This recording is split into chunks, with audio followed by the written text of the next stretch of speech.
안녕하세요. 황녀의 싸다고 토크 시간입니다. 오늘의 황녀 사연은요. 시부모에게 큰 유산을 받은 어느 한 며느리분의 사연으로 1부와 2부 사연으로 소개해드리겠습니다. 사연 읽기 전에 구독과 좋아요, 많은 공유 부탁드릴게요. 저는 아들 하나 키우고 있는 애엄마입니다. 현재 꽤 많은 돈을 유산받아 가지고 있으며 그 유산은 남편의 부모에게 받은 것입니다. 합당하게 받았냐고요? 저는 잘 모르겠습니다. 제가 할 도리 다 하고 주신다고 하니 받은 것입니다. 사실 남편은 사형제 중 막내이며 위에 3명의 형들이 있습니다. 시부모께서 나이가 많으실 때 막둥이로 들어선 저희 남편은 애지중지까지는 아니지만 시골 동네 분들에게도 많은 이쁨을 받으며 자랐다고 들었습니다. 남편 어린 시절 서울로 온 가족이 이사와서 살았는데 저희 시부모님 배운 거 많지 않으신 분들이라 아들들과 서울로 올라와 힘들게 사셨다고 들었습니다. 아버님도 새벽같이 일 나가시고 어머님 역시 아침 일찍 일어나 저녁 늦게 집에 오셨고요. 그렇게 절약하면서 모은 돈으로 집도 사셨고 집값도 많이 올랐으며 월세 받으시며 사셨습니다. 그러나 두 분 다 일 나가시니 형들이나 남편이나 교육적으로 많은 도움을 부모에게 받지도 지도 받지도 못했다고 합니다. 형제 모두 대학은 못 나왔으며 셋째 형은 이사와 어린 시절 사고로 돌아가시고 둘째 형은 예전에 미얀마 쪽으로 이사가 작은 한식당을 하고 살고 있고요. 거리가 거리인지라 부모님은 한 번도 가보신 적은 없다고 합니다. 그냥 1년에 한 번 두 부부가 한국으로 들어오십니다. 그러니 부모님 잘 챙길 형편도 못 되고요. 미얀마 갈 때 이미 부모님에게 큰 돈을 받아 많은 도움을 받아서 간지라 더 바랄 거 없어 하시는 분들이고 명절이나 시댁 대소사에는 일절 관여 안 하십니다. 부모님도 그렇게 판단하셨고요. 그저 부모님에게 용돈이나 조금씩 보내주며 살았다고 합니다. 첫째 형은 기술이 좋아 노가다지만 이것저것 자격증도 따서 벌이가 처음에는 별로였지만 지금은 그냥 보통으로 삽니다. 그러나 예전 결혼할 때는 진짜 힘들게 살았다고 들었어요. 월세로 시작했다고 합니다. 부모님이 반대하는 결혼을 했기에 처음에 축복받는 결혼은 아니었고 집도 얻는 데 도움을 별로 주지 않으셨으며 결혼식도 못 올리고 아들 하나 낳고서야 시간이 지나고 나서 식도 올렸다고 해요. 저는 시부모님에게 모두 허락받고 축복받으며 결혼했고요. 처음에는 너무 강한 분들이라 제가 너무 당황하는 일들이 수두룩했지만 살다 보니 그런 것도 다 없어지고 겉보기와 다르게 따뜻한 마음을 가지고 계신 분들이라는 걸 알았습니다. 몇 년 지나고 나서야 알았지만요. 지금은 세상에 안 계신 저희 시아버지. 시아버지는 몇 년 전 차 사고로 돌아가셨습니다. 정말 마음이 찢어지는 듯 아팠으며 막내 아들에게 제일 많은 정을 가지고 계셨던 시아버지였는데 남편 역시 실신할 정도로 울고 먹지도 못했으며 마음 아파했습니다. 몇 개월 동안 정신줄 놓았지만 저희에게도 아이가 있으니 그렇게 넋놓고 살 수만은 없었으니 다시 일어났을 거라 생각합니다. 그런데 저희 시아버지가 돌아가시기 전 시어머니께서 위암에 걸려 힘든 시기였고 다른 희귀병까지 찾아와 거동까지 불편하게 되었었어요. 병원에서는 이미 전이가 많이 된 상태라 다른 방법이 없었습니다. 그런 소식에 온 가족은 더 큰 아픔을 느꼈으며 특히 아버님이 제일 힘들어했습니다. 평생 고생만 시킨 집사람이라 속상해 하셨어요. 결국 아버님은 다니던 일을 그만두시고 어머님을 직접 간병하셨습니다. 다달이 나오는 월세와 연금도 있으셔서 두 분 먹고 사시는데 큰 어려움은 없었지만 아버님은 많으신 나이에도 불구하고 일을 하셨습니다. 평생 동안 돈 모으시느라 아둥바둥 사셨고 겨울에는 따뜻하게 보일러 한번 편히 틀지 않으셨었거든요. 같이 살고 있지는 않으니 저희야 보일러 틀고 사시느라 백날 말씀드려봤자 근건절약하시는 분들이라 절대로 자식들 말 안 들으셨습니다. 처음 결혼하고 그런 모습 볼 때면 이해 가지도 않았고 얼마나 사신다고 저렇게 사시나 싶었는데 지금 생각하면 모두 자식들 생각해서 그런 것 같기도 하고 모두 자식들이 보고 배워야 하는 거라 생각하여 그렇게 하신 게 아닌가 싶습니다. 저는 현재 시부모님 생각하며 근건절약하는 사람으로 바뀌었습니다. 추운 날에 보일러 안 틀거나 하지는 않지만 사용하지 않은 공간에는 전등 바로바로 끄거나 설거지하고 마지막 헹구는 깨끗한 물은 따로 받아 행주 삶을 때 사용하거든요. 그런 걸 보고 배웠다고 한다면 배운 거라 생각합니다. 아직 한참 못 미치는 저희지만요. 여튼 그렇게 시아버지가 시어머니 간병을 하는 모습에 형제들은 사실 요양원 이야기도 나왔지만 시아버지가 완강하게 반대하셨기에 시아버지께서 모든 걸 떠안게 되었던 거지요. 처음에는 간병하는 일과 집안일 모두 가능할 거라 생각하셨을 겁니다. 그러나 집안일도 안 하셨던 아버님이 집안일에 어머님 돌보는 일까지 하려니 많이 힘드셨을 겁니다. 사실 아버님도 기댈 언덕이 있을 거라 생각하셨을 것 같습니다. 남은 아들 셋 중 하나는 한국을 떠나 살고 있으니 별 도움이 안 될 거라 생각하셨을 겁니다. 남은 두 형제는 제일 첫째 형과 제일 막내인 저희뿐이었지요. 그러니 시부모님에게 남아있는 자식은 아들 둘뿐이고요. 이제 이런 힘든 시기가 있기 전 이야기를 해드리려고 합니다. 사실 남편의 첫째 형인 아주버니가 결혼을 하긴 했지만 생활고가 심했습니다. 돈벌이도 그때는 변변치 않았고 형님도 일을 안 하시고 집에 있었기에 다달이 시부모님에게 돈을 받았다고 나중에 알았습니다. 처음에는 잘 몰랐었지만 나중 들어서야 알게 되었어요. 그렇게 저희도 모르게 다달이 받은 돈이 어마어마했습니다. 그렇게 힘들게 사는 거 알고는 있었지만 집도 매매했다는 이야기를 듣고 그렇게 힘든 건 아닌가 보다 싶었습니다. 큰 집은 아니었지만 신축 빌라였고 살기 편해 보였습니다. 그런데 이 집은 시부모님의 도움을 받아 산 집입니다. 그렇게 집을 사주기 전 시아버지가 조건을 걸었다고 합니다. 나중에 너희가 우리를 부양해야 하고 유산은 큰아들인 너에게 거의 다 물려주려고 한다고요. 남편도 그 자리에 있었는데 남편에게도 혹시 불만 있느냐라고 물었을 때 남편 또한 불만 없고 형이니 형이 상속 많이 받는 거에 대해서는 전혀 불만 없다라고 했었습니다.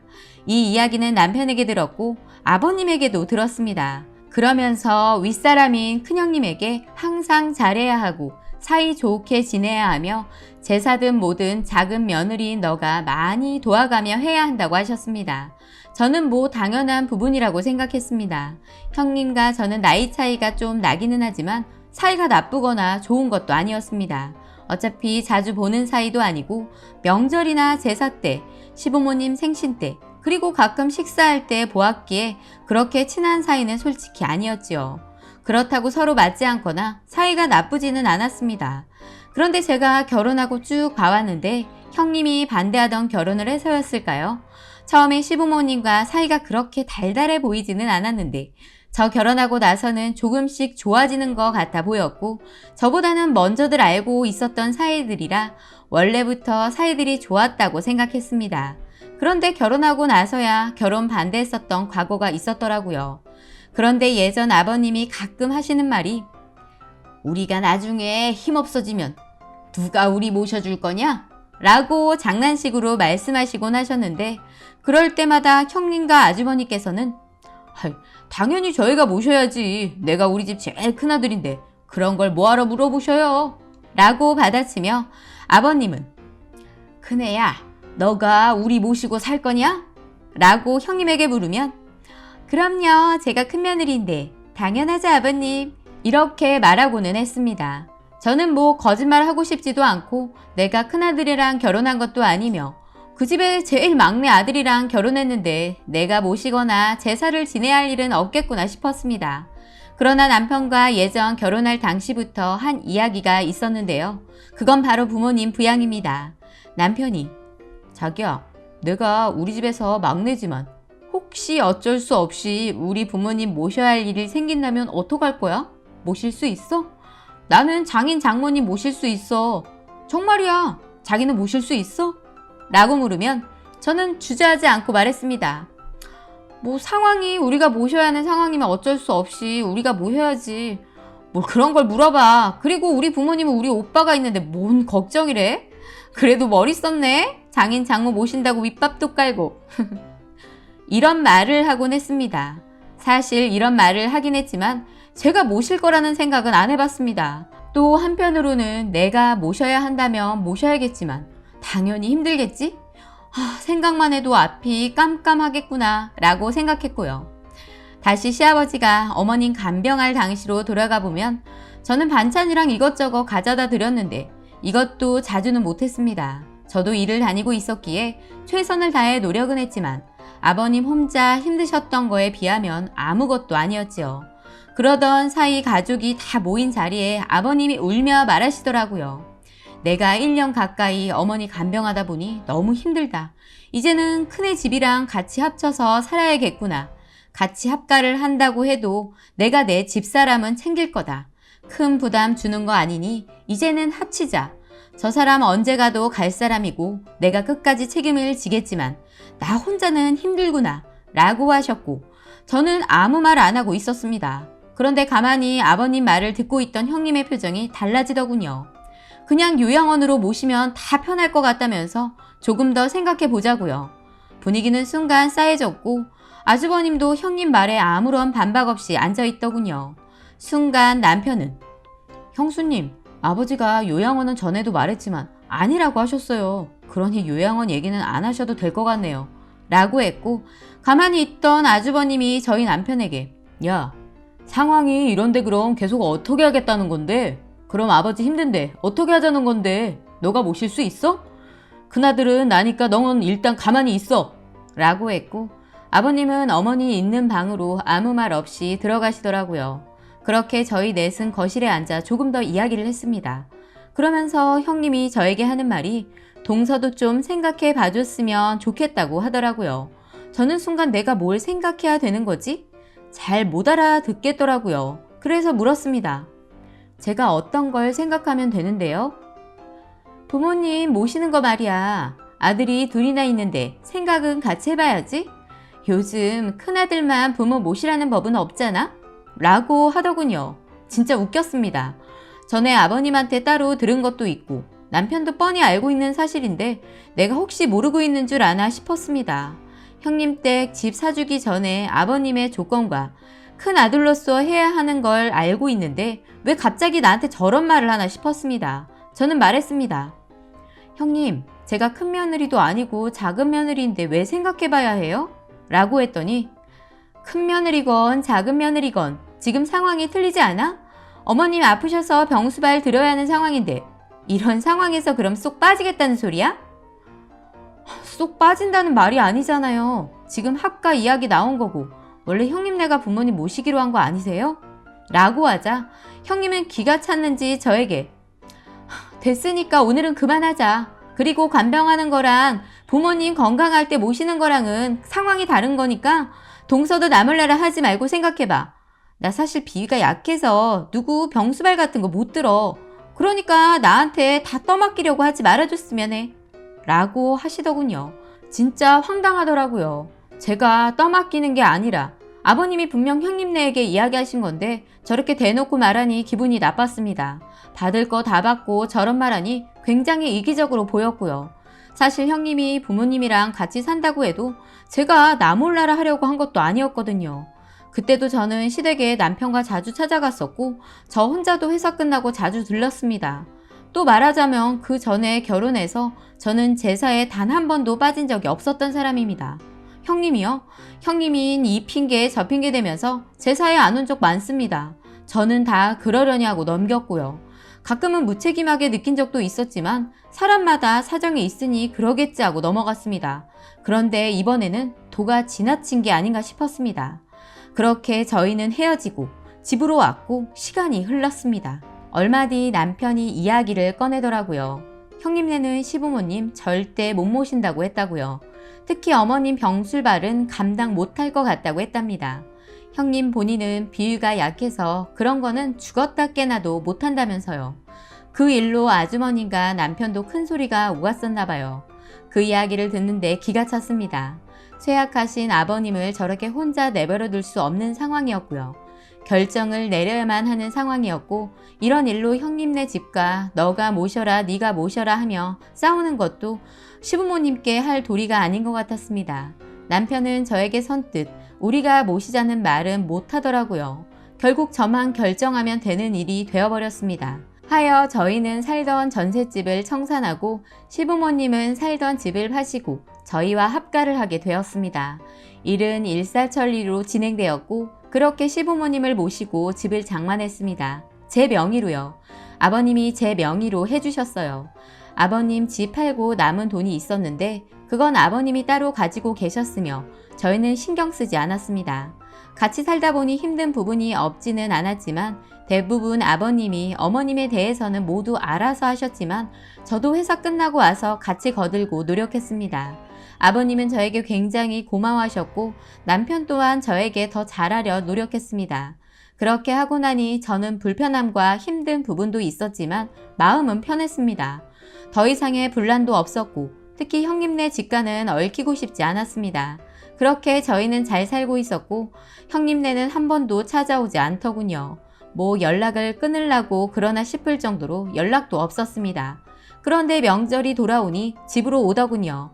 음식 준비를 결국 큰 집이 아닌 시부모님을 모시는 저희가 하게 되었고 억울한 부분도 있었지만 모든 걸 참았습니다. 형님과는 그냥저냥 잘 지내며 넘어갔고요. 그런데 고생한다는 말 한마디 없더군요. 그 입에서 하는 소리는 동서 앞으로 명의를 한 거야? 그건 누구 생각이었어? 동서 생각이야? 아버님 생각인가?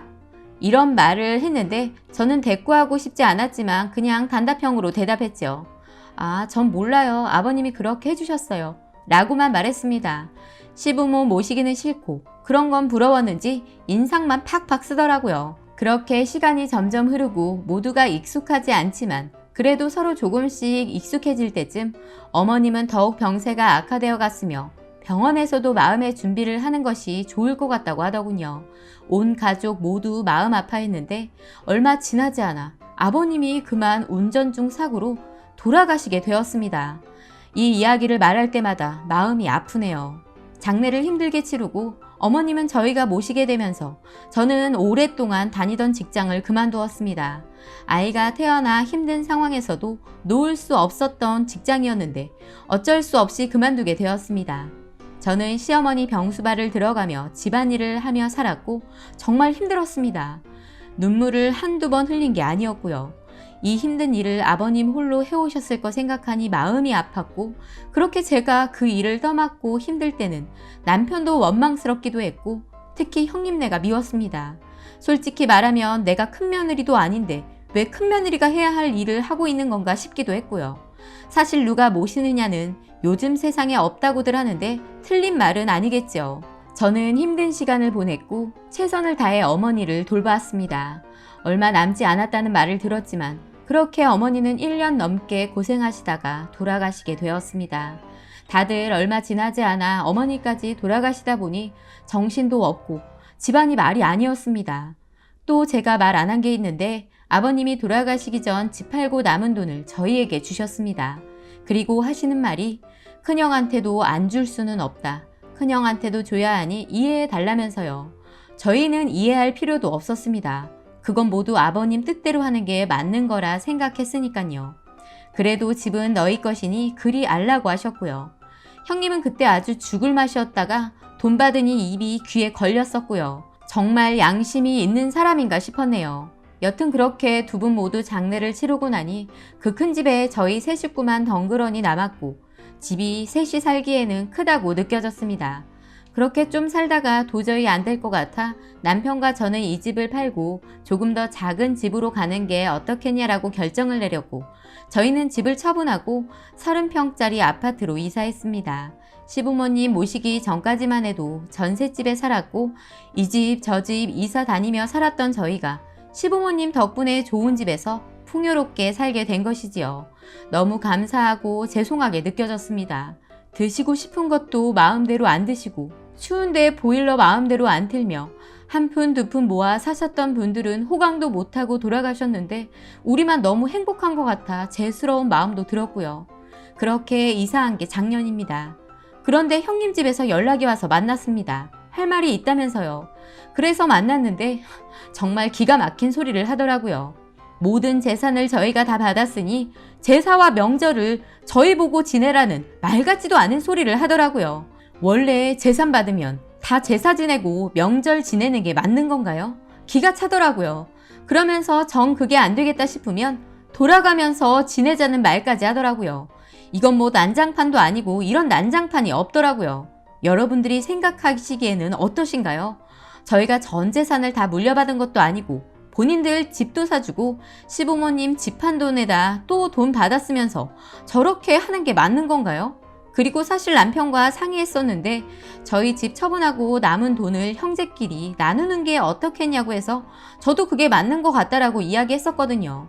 그런데 저렇게 개풀 뜯어먹는 소리를 하니까 뒷목 잡고 쓰러지겠더라고요. 살다 저런 생각을 가지고 산다는 게 맞는 건지 모르겠습니다. 저는 이건 아니다 싶어 그때 당시 그렇게 하는 건 안 될 일이다 라고 못 박았고 남편 또한 그건 아니다라고 했습니다. 그러나 형님네의 부부는 그렇게 하는 것도 나쁠 것 같지 않다면서 잘 생각해 보라고 하더라고요. 그 사람들은 어느 나라에서 태어났고 어디서 자랐길래 저런 생각을 가지고 있는지 모르겠습니다. 말이 안 통하는 사람들 같았어요. 작년은 코로나 때문에 이래저래 명절부터 시작해서 모이지도 않았는데 저희는 나름 집에서 차례상과 제사상을 차렸습니다. 형님에게 연락은 왔는데 상을 차렸냐고 검사하듯 전화가 왔더군요. 말 섞고 싶지도 않았습니다. 그러면서 형님에게 이건 아니지 않냐면서 코로나 때문에 서로 못 만나니 각자 지내지만 나중에 가족 모이게 되면 큰 집인 형님네 집에서 대소사하는 것이 맞는 것 같다라고 다시 한번 전화로 못 박았습니다. 그런데 형님이 술을 한잔 한 건지 뭔지는 모르겠지만 한다는 말이 그럼 내가 다 하면 지금 사는 집이랑 제사 받은 거 다 토해낼 수 있겠어? 그럼 내가 하는 게 맞지. 근데 지금 그게 아니지 않아? 난 큰며느리로서 받은 것도 하나도 못 받고 동서가 다 받았잖아. 근데 나만 억울하게 다 하라는 게 말이 되니? 입장 바꿔서 생각해 봐줄래? 그러길래 저도 속안에 있던 말 다 했습니다. 지금 그게 무슨 소리세요? 형님은 어머니 병 수발이라도 들어보셨어요? 그런데 지금 그딴 소리가 나오세요? 그리고 전 재산을 다 받아요? 말 똑바로 하세요. 형님네 예전에 집 사준 것도 다 알고 있고 집 한 돈 받은 것도 아버님이 다 말해줘서 알아요. 아버님이 집 사주면서 형님네한테 뭐라고 하셨는지도 다 안다고요. 사람이 정이란 게 있어야 하는데 형님은 그런 거 없으세요? 감정도 없으시냐고요. 돈이면 다 되는 건가요? 제가 살다 이런 일은 처음 겪어보네요. 저보다 나이도 많으신 분이 왜 그러시는 거예요? 부모님 부양하라고 할 때는 절대 못한다고 하시더니 지금에 와서 뭐가 억울하신데요? 저는 안 힘들었던 것 같아요? 정말 양심이라는 게 있다면 제발 정신 좀 차리고 내뱉으세요. 지나가는 사람 붙잡고 물어보세요. 지금 그쪽이 하는 말이 맞는 말인지. 더 이상 말 안 통하는 사람이랑 대화하고 싶지 않으니까 끊겠습니다. 라고 하고 끊었네요. 남편과 형은 그 전부터 사이가 안 좋아졌기 때문에 뭐 말할 것도 없습니다. 돈 욕심 있냐고요?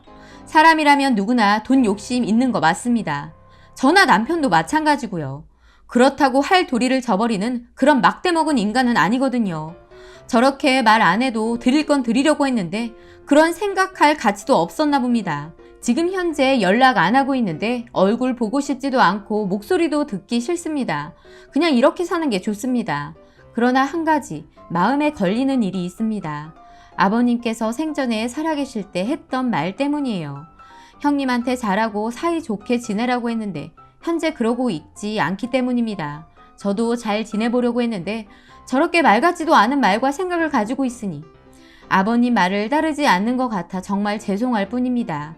그냥 형님이 윗사람이고 아버님이 잘 지내라고 했으니 명절이나 제사를 이 집 저 집에서 돌아가면서 하는 게 답일까요? 아니면 받은 재산을 모두 형님네한테 주고 저희는 다시 전셋집으로 가면서 제사나 명절은 형님네가 하는 게 맞는 건가요?